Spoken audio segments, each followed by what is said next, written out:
there. Subscribe to my channel. And also press this bell icon.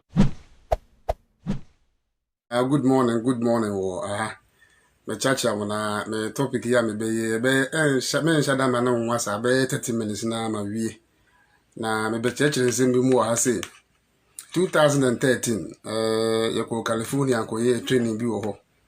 Na ye training for 1 month. Nti ye training no ye ba na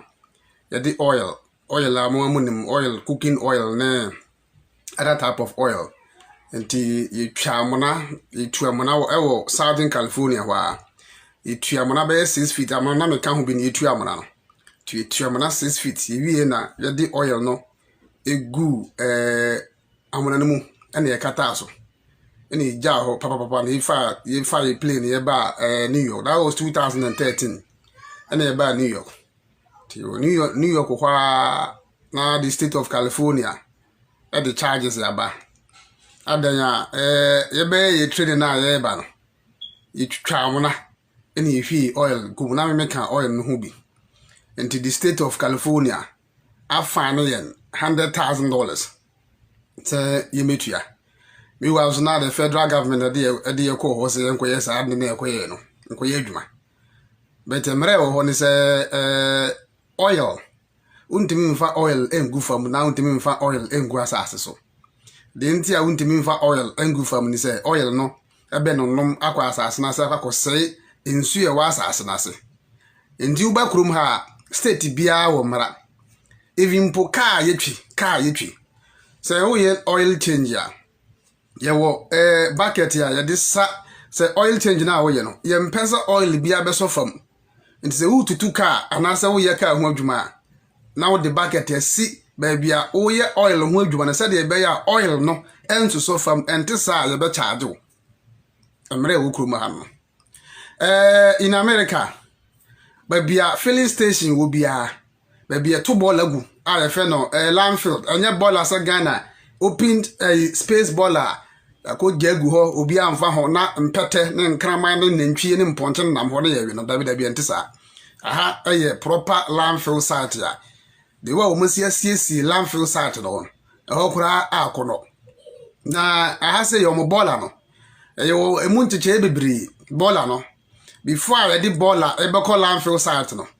ye wo site ya ye chichem ye separate the various component of baller na ye dey call landfill site no nti chichem ye make sure say ye separate ye yi dade na nade mpo no ye chem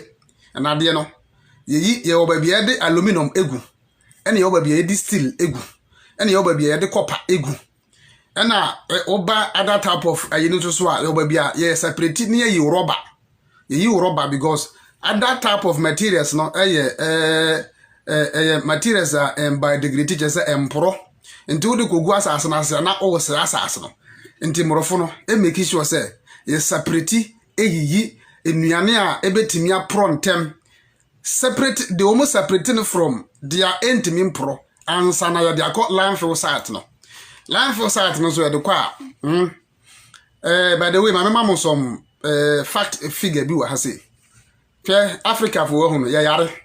na ya adwen mu ye hia operation a ye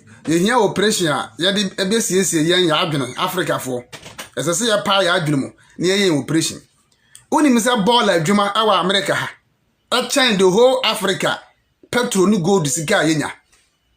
in America here ball adwuma baller me kire mo in America here baller ehu adwuma eburu close to almost $80 billion. Baller nko adwuma omo ye na wahase ya de me chekire mu sesi ya say ye de baller no kwa na ya chechem na ya separate him we ye board we ye anka we ye menkani na we ye rubber we ye plastic we ye metal we ye die na ya chechem no ehu adwuma nko wahase eso chen gold company bia e wo Ghana ye se ye tu gold wo ha ya no pa ye sori ya adwen ye yense ye gold nko a ene re chichichiri wiase nti no ye ntutu fam na me beg church made me see video imi nyenche baller company industries e wa America has no multi-billion industry company wo gold no petrol na wutu no uchem handed that one kura unya in America here. Omo de ni die ekọ saa enema no honti de make sure se kurom ha se ye mpolotu bibia. Me say ye call California ye koko tu amana na me kan me na na me supervise amana no. Ye tu amana na ye di oil gum no ye be charge ye $100,000 e wo California because the state of California say ye ba be contaminate the underground aquifers in the Ontias ye say ye free New York na ya ba California na ye federal train ya yes there be a twetwa fam near the oil agoes into 2013 ye wo ha no mo de fan no bra yen fortunately no enya seminar me na me kotua na say boys na me no mo ye adwuma na kukutua ye federal na soma enti aban na say tua ye gi omo $100,000. This is kwanya ya hye mra wa ha say wa woni mo krom ha say gas station bia ye make sure say every year bia ye make sure say ye from 1 to 5 years bia ye check it bia babia omo tu omo ya filling station bia make sure say filling station no tank no leaky ana se tank no leaky dia na che say gasoline ebe sipu akwa underground ebe drain na akwa fam na akwa contaminate underground aquifers ensuo na ewa asase ase no ebe se no Inti every time bia 1 to 5 years bia amorofo we make sure say bia filling station will be ano ye check the underground aquifers ye wo area ho ahwe say filling station no empire na say leaky ya kwasase na say. This is what they do. And landfill sat na me can say aha landfill sat no ye sie na ma na ye fe kama no so so ukọ na landfill sat no ya kata so etime kata so na beti se nkofi no woni mse na esibo nkofi wa watena kura asepen landfill sat no enya afi na ukọ akọ bola no ye expose na mframa abebo na de ye ka anything akokrom na de scent abani paso na nipa be yare da bi ye de kwo ha eno so ye kata so kama na ya kata so awie no before kura be kata so no ye wo process ni procedure ye de construct babia amna no babia landfill site no ye de bola ni begu nti asase na nkasa ase no ye de materials ya nsuo eguso a ensipu nko asase na se nti ene na ye de foundation wo babia ye de bola gu nti ye to eni wi a ansa na de bola na gu so na ye wi a ya sand omo sand ndote akata so eni omo de ndote akata so wi a no ma omo wo some means bia omo do connect ade no every year bia na ya check it ye hwe because ye bola no e generate gases nti ye hwe say gas bi leaky every baby e de bola na ya kata so no e ba bonte ana and at the same time so baby bola no wona ankasa ye koho na o ma kwa aksan ko determine the underground water ahwe se bola no ye wo chemicals ya every bola na se e kwa asase na se ana. This is what these people do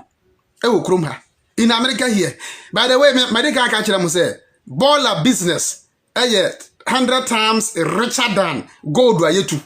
Gold is nothing. Muntie Ghana fo ye hia ya ye di gold hwa ye ho na ye di gold etutu ye ho e kire wiase nyina say Africa fo say wiase nyina say ye gold ye wo boss adme cha say ball adwuma in America is 100 times 1,000 times richer than ye gold wa ye to Ghana. This is what it is. In America here, every year be you processing over 250,000 tons of bola. E wo krom ha say Ghana tons send ye processing Ghana. Ibisa now so resource awudu tu ho a esi den na mo say ensu a ewo underground. By the way, remediation na me to ho no eye brofo me be kirem ene enya afi na me be kan brofo ho ha ebe yusu science abeka scientific term bia wa me katwi ade bia ye science bia me translate dia batwi no na wate ase ye ka remediation no eye kwanya ye fa so na ensu a asai awa asase ase na ye treat sa ensu no ye make sure say poison contaminant and na say pollutant ya e wa asase na se no ye free asase no ensu na e wa asase na se na ye wo method bebre ye di etimi ya no physical na ya no chemical na ya no biological sama kana miensa biological no ye emwa wan ketenkete bi te se bacteria mo wan ketenkete ya yanyen ewo lab ya culture no lab wa ye de kwakọ wura asase no ensu ase na contaminant na ewo ensu na ase no na saa emoa no akwakọ didi saa contaminant no ye di na ya make sure say ye reduce the pollutant na ye wa asase na ase no nti ye no na ye biological no ye wo different type of biological organisms a emrofo na nkasa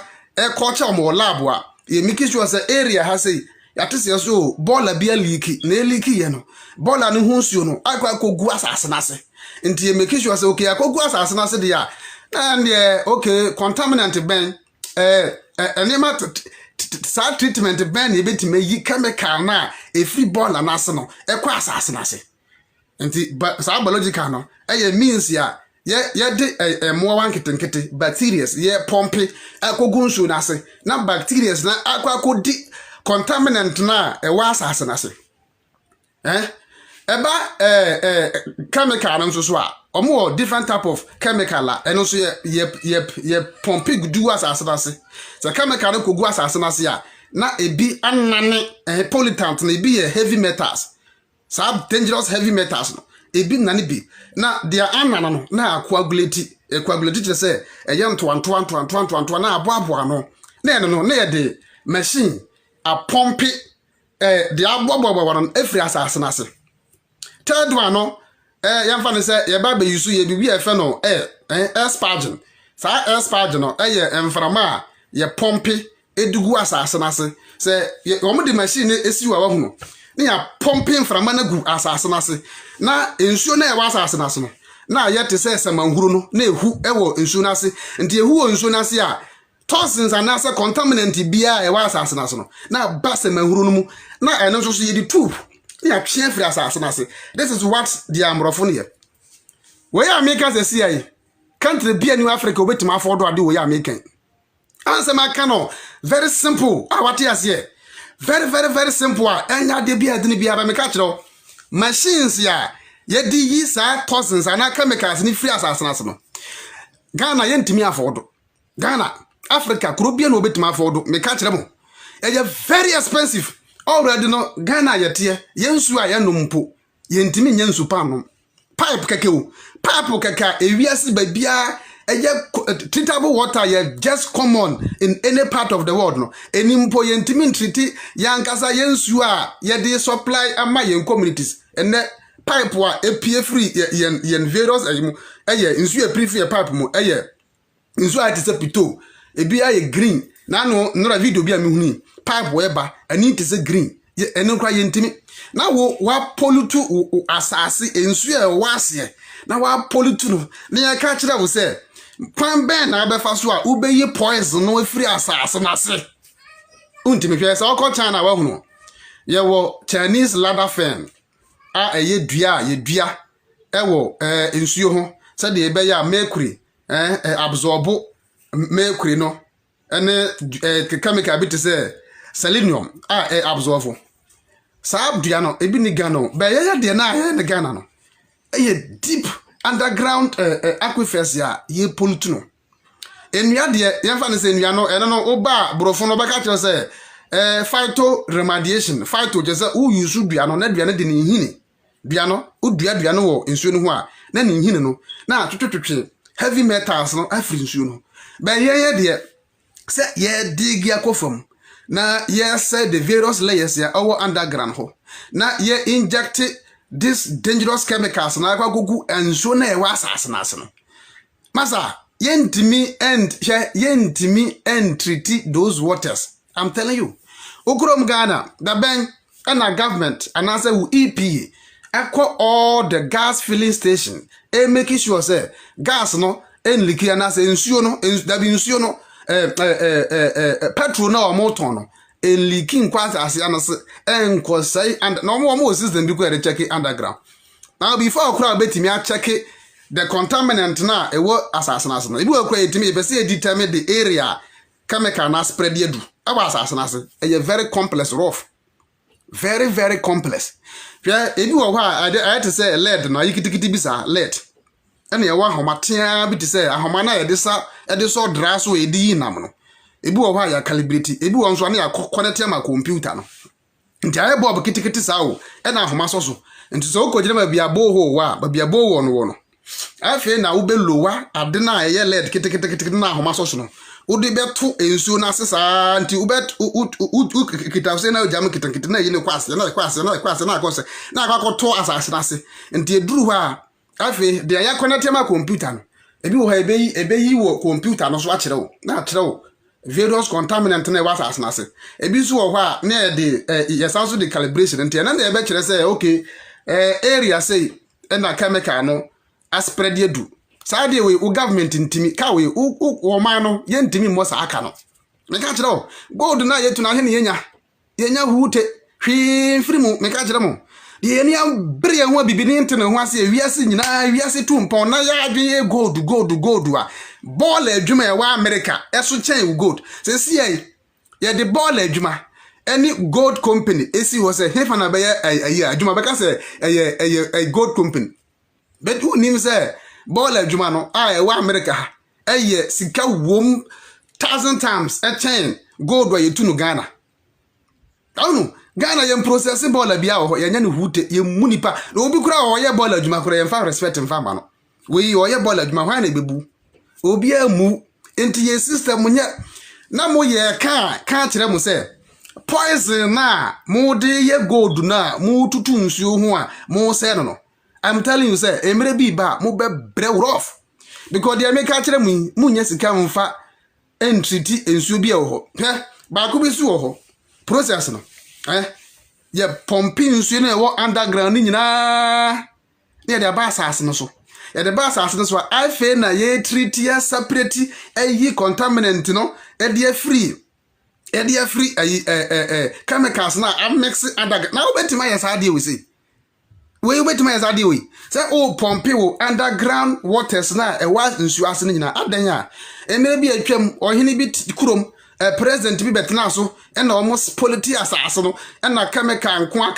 emanipa cancer nko na kwa asase na sentino ye the machine twi underground waters ni nyina de abasoro na afa ye treat na ewia ya sna pompe akogwa untimi masa you can't do this you untimi and ye can na when you bre udi atam udu ukuro muhinachi e support no America wotie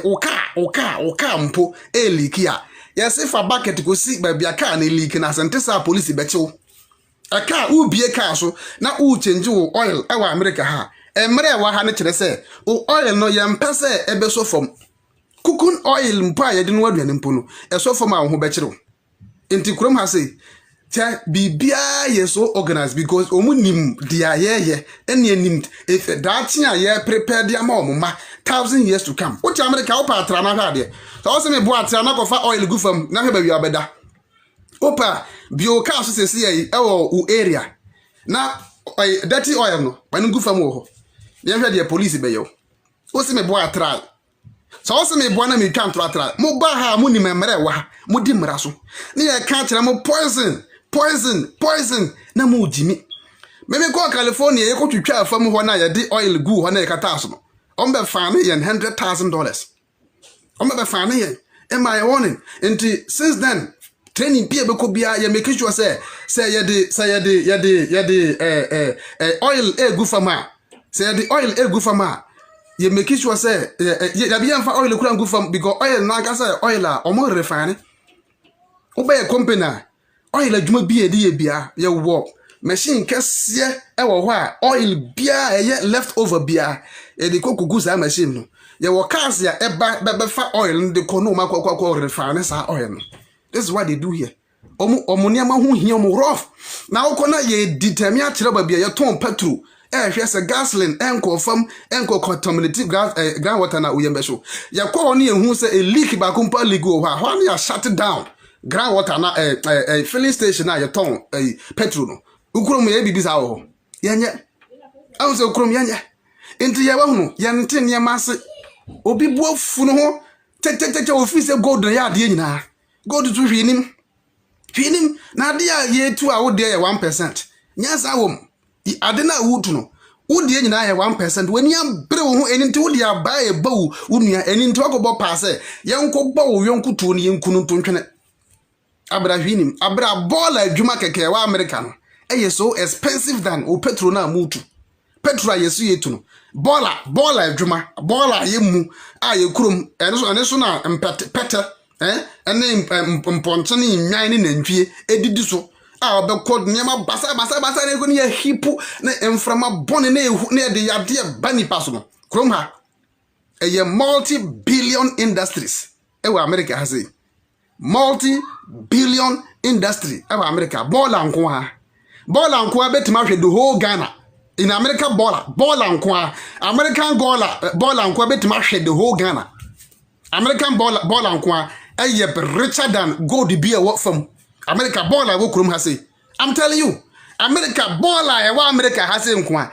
richer than who go do na yes reservoir eninti aka to utim da utim say ye will go do your box at no baller ho adwuma nko a every year bia ye na America ha is more expensive than mo ye mpato na yes ye won India didn't na yes say ye japade say bibia in the name of ohini bi say ye nkotu present na abopa say yanko say akwa ye reserve ye suma nkrofo agogo say ye nkotu to reserve na ye mpolutu. Now the consequence na start here obetimi. Yesi treaty wunsu obetimi treaty wunsu. Method that edit na make can twi kama what you say fe government be antimi. Your government cannot. Pan ka ye 10 kilometers bosia na yakobo. 10 kilometers, 5 kilometers. Yesi akwa 5 kilometers. O president na no bosia. Ye be National Bank o president akobo bosia. Now who was say wunsu a ye di billions and ye treat sa ensuo no ubetimi untimi o ni ye ka wani abre na wo ba be diatem wo na ye ka sa de ebe ya ebe ton krofo tim no na wo wani abre wo ho because wo nte wo ho ase mo so muti krom ha munim kwan a emra eye adwuma muti krom ha munim kwan a emra eye adwuma wo ha sei krom ha ubetim di nsemfo wo ha sei untimi ni nsemfo ade a emani pa yare poisons, toxins, na ene guni pensama ye no te say ye ton foso ye bono donkomi poison ene gu benkata chiensem e wo kwaye mu e say onim de poison ye sign out ene udi di agorosa no me kwena di agorosa wo nsuo no u politu nsuo na u wi a in the next 50 years ya de aba wasase no so no na obaka kire say ye bronsam na ye sa ade no obaka kire say ye bronsam india ba no onim ade a wo ye ene wonim boni a odi india baba be disaster, big disaster in the next future na fele na ye hu dia ye already ye tia simpo ye ntimi akwan kakakura ye ntimi nyi na ensuo a ewa asase asai na ye si ko use remediation ma treaty wunsuo ubetimi sa aka we untimi minua very expensive oh very expensive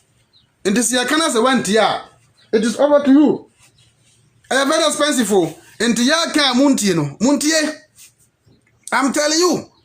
bola ukoba bi ehye bola kura wa America ho a treatment ye de ko bola do so no enye treatment ketwa ba bi ye de bola gu ene ba bi ye de bola to na ukohwe treatment ye de treat bola no na ye be make sure say bola no e leaking kwa asase because togu bola no so a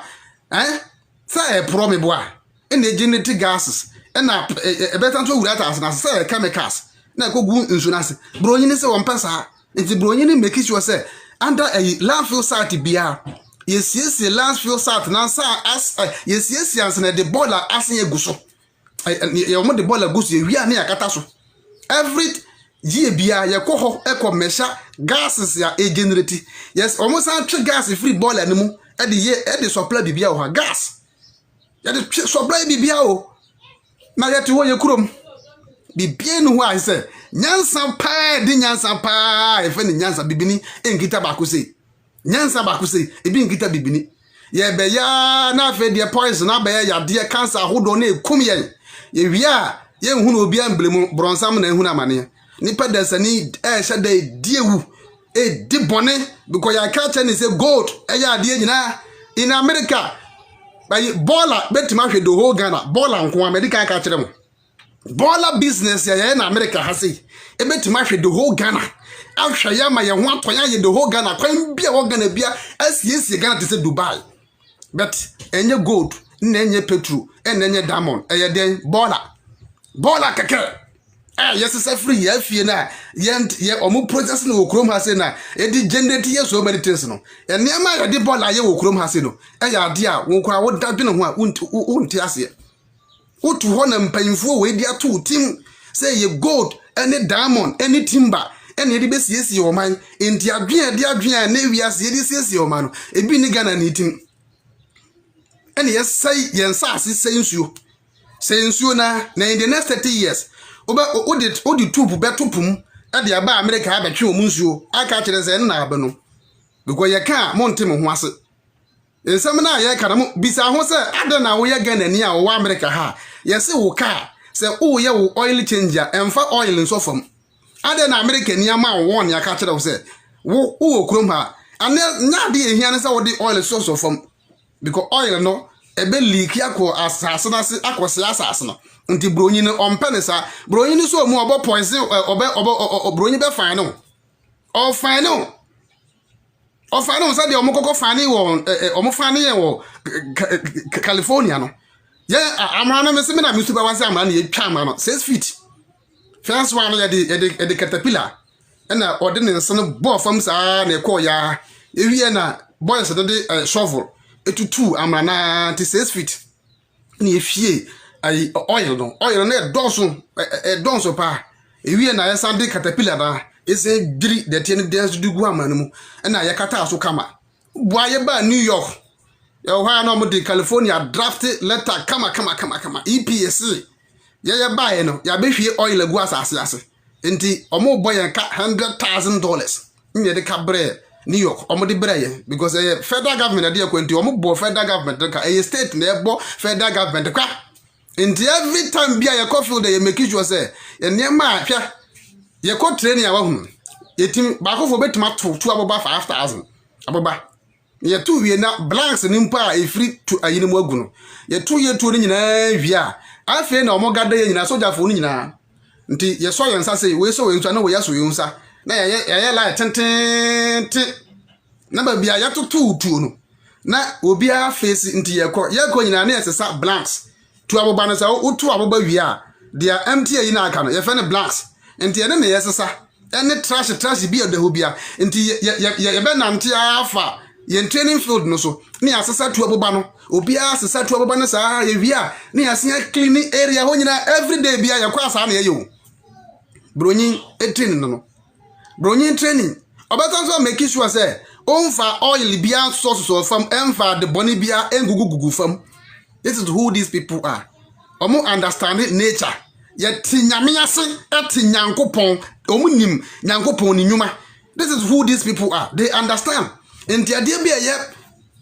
was asase bia ye de ni de masas no. Ye de se da bi ye mu hwe yen Africa fo. Ye mu hwe ena ye mpanyimfo na elidi yen ena yen ye training yen kwan a yen fa so nsai ajapade a ebeda ho bujanfo beba omu training yen train kwan a yen fa so nsai ajapade a ese ye in the next 200-500 years eno ena ebeboa nchirima no ba kofo nko a ese ope gold no the gold atoto no nsa ba kofo nko ase ope gold no de ye chain na egu ne kum enti sande a yenko tutu nsuo bi ewo ya asase so Ghana o lab wo ho a ye de culture bacteria bibisa mo Ghana mo lab wo ho a ye se lab wo de esan se ye galamsey ni pollutu yensuo ye de chemicals any dangerous contaminant ekwa asase na sintino ye se lab wo de ye lab wo suku asimasi ene training yen kan ye be ya ye betimi a pompe bacteria no akwa asase ase se dia bacteria no ebedi anase ye bewe those contaminants na contaminant no a degrade wa asase na ase ansa last medical ka kire mo se chemical bia o half life ne half life no years ya chemical no tumi na ewo mo na no be brase ewo se chemical no ko wura asase ase a enti bronye ne trans no hu se asase no se contaminant ya ba asase na ase a ye wo emwa nketenkete ya fe ne bacteria ebetimi di those contaminant no na I reduce toxins ya was asase ye di billions of dollars na dia sa no billions of dollars Ghana Africa obi antimi billions of dollars and yesanso wo enframa yesanso pompe ekwa asase na se because ye dictate ye call lab na lab no kire say chemical way different type of chemical compositions and I was asase enti ye pumping from na mframa no akwa ko generate na ama ensuo na ase na ye ho no na pupu se manhuro te se ayeba te se manhuro no bubbles enti ye bat se manhuro na those dangerous heavy metals na me ye process gold na e class ase no na ya sans the tube ase ya che every ase no ase na ye de aba ye di billions na ye kwan keke kura untimi nye kwan keke untimi nye Ghana tema nipa no musuo firi kwatam na wo did mercury e na ewura asase ubetimi adremadiate this dangerous poison ehun adwuma amoye muntimi we ni aka kire se jai na wo bedi atem jai obi kwahye se me firi nukurom na wo kurom ye fa etem me kurom aboa obi kwahye me se nyenka me kurom asa na wo kurom ye fa etem me kurom ana obi se ma yanka ne kurom asam yen jana ono nko a yen se o me kurom abodam citizens innocent citizens yete ho no yen hwe mo nse asase mo ni yeni ka pre di titi bibia yeni ka pre a yedi titi bibia enti ye polutu asase na se asase na se ni ye wia ya se akaka se yenko bobosi na wo chana ni ye pe machines ya ye betimi de titi ensu na se. Now just imagine this large areas ya ye polutu ensu ni na ye se ye pompe underground aquifers ensu a e wa asase na se no ye pompe ni nyina ba asase so. Na wo tank bia na wo reservoir bia wo pompe ensu na guma na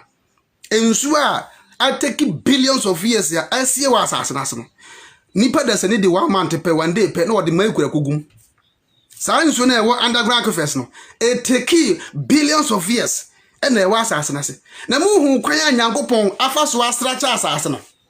the various layers so they are even posensu tompo na se as on the surface of the water no asase no so so they be ya chemical na be do asase na various components of asase layers no na those chemicals ye ni ye twa tokuro timi twa ne ye twa 1 mile ya akoto nsuo etu adan ya ye pe gold ye twa na mone bukum nipa na ebi pro asase ye ho adwuma nko na ye enti ye wia ni aka kire nse yenko China yenko bobosia yenko Japan yenko sunchire won si ye hia machine a ye de be kura nsuo na ya sere no 50 years ago na wo hene na wo mampanyini ese nsuo no unika pre a wo de be treat nsuo no surface water enam wa ye twe e de agu river reservoirs mu a ye se ye mpompe mfa nko ya fie ne ntimi treat Ghana water ntimi treat ti ye pompe na pompe millionaire de bremo ye pompe a ya pompe insu ye blue green red ya pompe na circulate ya fie ene ye de bre ene mpo ye ntimi de ya pollute underground aquifers oni say ewiase almost 25 to 45% ene use underground water ye de survive asasi so apart from see use surface water any rainfall ensu a akwakọ lọkụ asase na asịrị ewiase nipa 40% and they depend on underground waters na o say wo de o ka say gold so won fa so chen ensu ana o ka say gold na wutu no eso wa animonyam emu odu chen ensu na e wa asase na asịrị na how dare you kana ka say gold na wutu no na unim say ye di ensu kwa dinity billions ensu nko a nyasa na yenim intie dia pollute na eku yetin yankopon nim kwan ya ofa so a o structure sa na ema nyina ho ene ya ka kire nse eye gold ni timber ho a gold timber diamond bauxite intie ya hwa Africa fo ano ba bia be sie bia yanka gold a ye ka timber ye ka bauxite ne ye wajapade ene ye we sei o man ya nyame hira ni papa o man yankopon hira obia o man bi wo ha wo gold no bauxite na bi ni ho bet nyame hira no nyame asira ya ene yesa ye ho ene ye gemi ye ho na emre bi ba ubenya sika tim de titi ensu na yesa na ye polutu nsu no na ye wia yese atwa ye ho akobobosea untimi mo sa abosea na untimi kwan keke yese ye yi kwan keke from Accra to Novrongo untimi nyi kwan untimi nyi dual carriage free Accra engosi Novrongo because can e bi nho sikana mi wo mo hwe kwan egu ye nkurum ene ye nkura ase kwan poto na wa sense yo ni yese ko bobosea Ewurade nti ye de setete bia say ye compound ye problem so ani problem we say no na ye de ato na ye hole na ye de bi ka ho na ye hole na ye de we aka ho na ye hole na de ho adwuma ye ni bisa say expert ben na wo Ghana ayesi we die o expert na machine ye de ba ayesi ye di triti matu gold we tuatu ye galamsi ya da ben na mko area ho ko check chemicals ya e wa asase na se da ben na mko ya mko fa ensuo no sample e de ko na mo lab ko e de detect sa anyama muni bi you don't have sa lab na bi ni ho me ka kire mo me see ayi kaka na medical describe kire mo see e de why ayi why kakra bi na de aso le bob kitwa bi so na ya drop de ato boho mu no ansa na ye hwe se de adre chemical na si spread was asase na ya hwe de various component no ka bobo no untimi ka bobo no untimi enti wo nkrofo mo nya yenim hwe ena wonim na ba beka na kwase mpanyi bi aba na odi watem aboa bi o oti baabi na obekeka nkwasasem oti kema ne tum man ka hwe mo yire mo ho obi mfa mo ho mo yire mo ho na mo nse no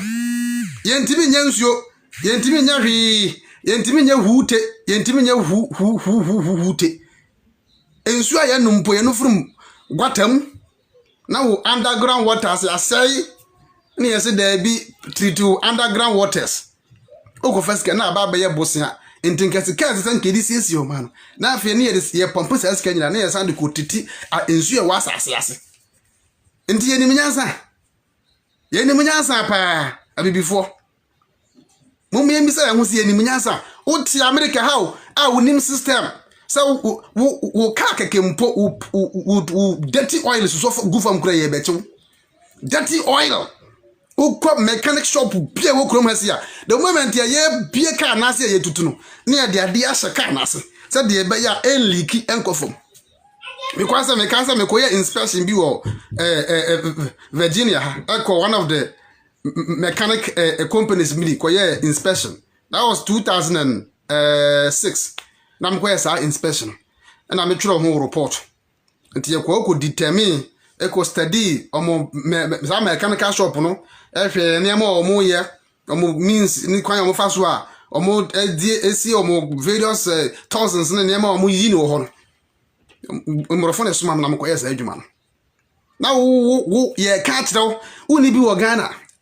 ye fitting shop any magazines ahodo e wo Ghana da ben ya suma regulatory bodies akọ si yan konko inspect ni yan hwe kwan a san krofui ayi omo oils yi o ya hwehwe bibia wo na ayi afam ho tum baka se fam ho na yetu ayi petrol ayi diesel and dirty oil every ye mu ya ho bibia ze bibia no ye adwuma ye mfa hwe ho nti utu wona yade bia bo na bibia babo wuti ho na wuti ho empompo boni bia besi ho a enko belemu bayifu otu obo na bibia ho obi mfunkum ha na tuosi ei na bo na omakotna FM station so ewrade nyankopon na de na eba yenso ewrade sesi yeto ho yade ye ni adro yade a ehuhu na eba yenso poison ahodo na edinya wo fam no for poison ahodo fertilizers agro chemicals yade sense no eno sunsunso na yenya nti otu na obi ani aho ye na kotona bo na benka chachie babasi na ogina FM station Ghana for your year sremo obi ameboa wan yes na ma na ye nim die ye sole a yesi ye ko school ye kita nkrofo yesi omo ye environmental expert for Ghana omo nim fuute ya boa omo tinyina abon boso me sore na ekukuri sika na de amo omo ni regulated bodies bia o Ghana regulated bodies e pa chaw krom ha say store ben na wa America store ben na wa America every time bia month bia yensuma regulatory bodies enko ho enko ye inspection brabo nti be ka kire me bukwa wo mata ya mu hu omo ubekwa wo mata no ubehunu se expert gina ho nti se yanka na yafa baako amangoa na yafa baako ntosi na yafa baako na yakoyi kan mo aduane baako ye gada ni nyina na yafa ko he we enya papa dabi muntu we ntungu we aspire munkotungu we chemical we amount spray dabi ha adwen ntuba ko no ye wo regulatory bodies ya agriculture department of agriculture for and asoma sa ankrofo na ye nenam nti etimi ko ba bia ye ton na ntu ko wa ma to bo se na obi afa ebia ham anase na ntwinam na obi afa wafa na o study nam no na o hwe o mutimi fa ne akotwa ye de ko lab no ye twa this is what broyin ye woni bi e wo kurum ye ni apu no no akokro okoje brab onu akọ na wasma no na aya brab no akwakoje wasma ne se onko ya sa adwon okwa na okwakoje brab ebi ni ho nti yade ahode ne bekum yansa yade ahodo ene bekum yansa because nyansa de nyansa pa se de ni bi niaba sese de ba bia duru de edin pa adan a yese yade bi efe no kidney diseases na ekunkum ye ena yade we de na small boy na kidney nyina pro last week small guy bi owu Ghana ni kidney nyina pro ena owu yi small boy u kidney e banse na u kidney e pro kidney a pro chemicals nko a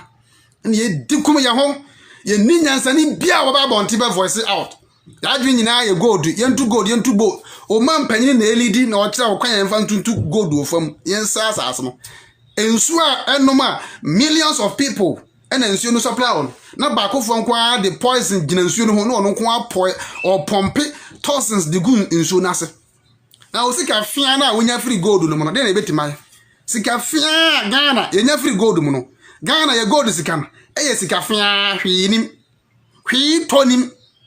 ye bragi ye ho ye de ni da so nyina ye ba o man pan no ani da so ni vision bia nkita no ni vision nyina ye wo gold ye wo petrol ye wo bauxite ye wo diamond ye wo timber enen kwa na de obi atim nti wa ba no oni focus bia me say baller in America ebetimi 1 year pe 1 year baller wa America ebetimi take care of Ghana 10 years ne hwem for 10 years ebe siesi the whole Ghana baller ho adwuma wa America baller nko awo baller keke adwuma ye no in America ha a chain with gold no bauxite no diamond no petrol wutu kan ina bom enuru kota kura opa chake in America here landfill site keke even landfill site hu nwuma ye na ha ye separate ye wo awuranya gopon e ho fa keke me koya attachment bi e wo downtown na company almost separate different type of metals na mo dem ko ho nti me koya sa attachment no nti me ye no na me hu say aya na mo de fridge aba ho mo de car aba ho car mo hu sa aya dada car pro na ye de aba etutu part no na even kura fridge na ye tu no fridge no ye separate fridge no into different parts fridge ye divide fridge no into different parts yo ba bia kopa wa ye ko ene yo ba bia sa dade we ko ene ba bia de bulb ko we ko ti ye separate no ene wo machine a etete nade no machine bi timi ya nade no mane muhu te se powder no masa kuro ba bi uko wa health keke me san ko ba omo sa ma me ko ya attachment to one area eno so na ye ba bia ye twe gas tiefi omutiefi na ye ne no obisa ho se ba bia wo ne no ade na uhu dase ye de ka besi udanchi ne yi tiefi in America ade na uhu da sa ha miti de ye mfa tiefi ka bia ma ha emetwe tiefi mfiri medanchi tiefi ne gogu hin inti municipal na se metropolitan assembly na wo waste management ayi wa hasiro tiefi ne boabo na ekọ inti wo motwe gas free tiefi ne mo na wo ko area no a ye twe gas free tiefi mu a uyem besew tiefi aya me ye twa to de bia no wo kwa American babie process tiefi twe gas free mu a uyem ebesew uye jog wate ene yeto wona jimi nko a gold ena gold vetu ha gold ntimi hwe obi a gold nya na hwe mikromfo gold no enhwe obi a gold ni ntimi hwe eni ntuna tututu fam gold hwe nipa enka so many years no enka develop the whole Ghana entimi o ton eniema yade ye ni be ko ho a ye mfa ye ni nko ho ene ya pale agu yetim ena gold bauxite gold ena bauxite diamond no ena diamond ya ansama efiri enum a eba nyina no eniema efiri enum ebe nyina ne saa enyeman na ebe den pa na yetima develop ebe den na yetima develop injapade a ewo ho a ye besiesie ede ma dache no ena ne ye de just seconds pe ye say ni nyina yes ni nyina because ye ntiase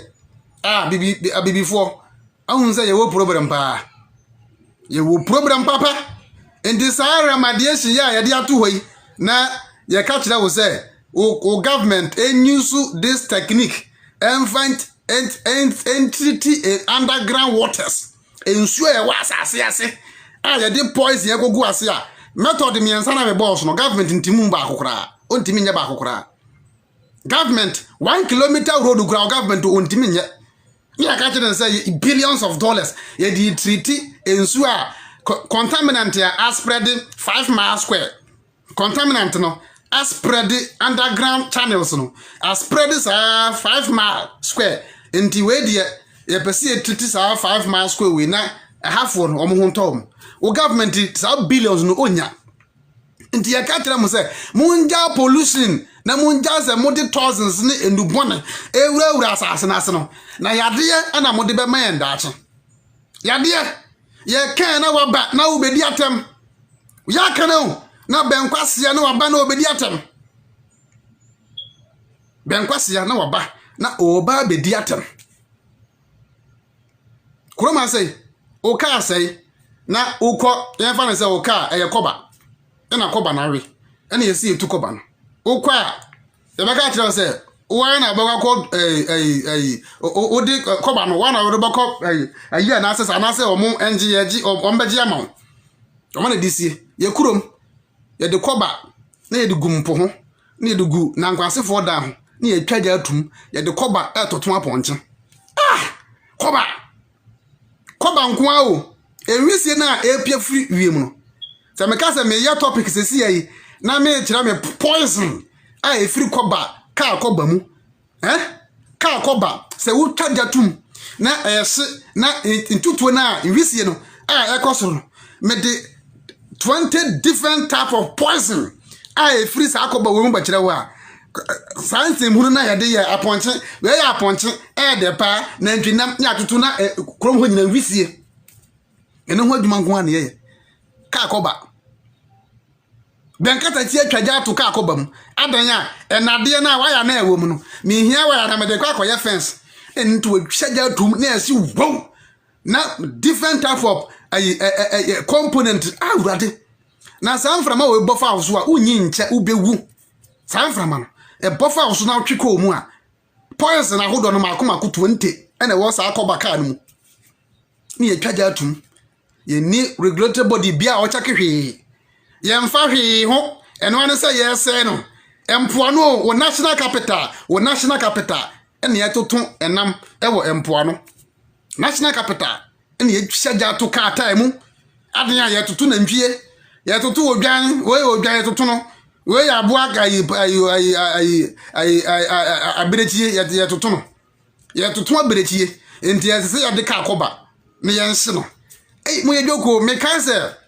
me ye ade bi fa sa ka akoba no ho na me cho semsem bi aba Ghana professor ne bi sa me say adan mu kuro mu adan na bibi se ekoso ho o say ana mu wo problem pa ka akoba na wo hye no o ye bema travel America na hwa ade se wo ye bema try America ha say o ka akoba u twaja atum adan a